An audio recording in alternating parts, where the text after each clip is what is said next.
India got bundled out for 364 runs, or 371 runs were needed for England to win the Test match.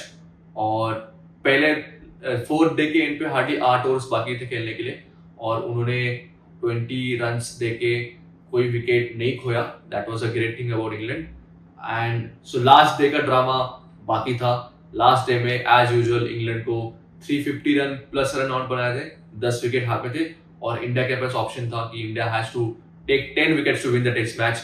और जहां तक अगर आपको याद है, ये England test cricket team, Ben Stokes की जो क्रिकेट टीम है वो काफी बैच बॉल जो से बोलते हैं, काफी फेमस है अटैकिंग क्रिकेट खेलने के लिए. They go for a win, they go for a result, they do not believe in draw.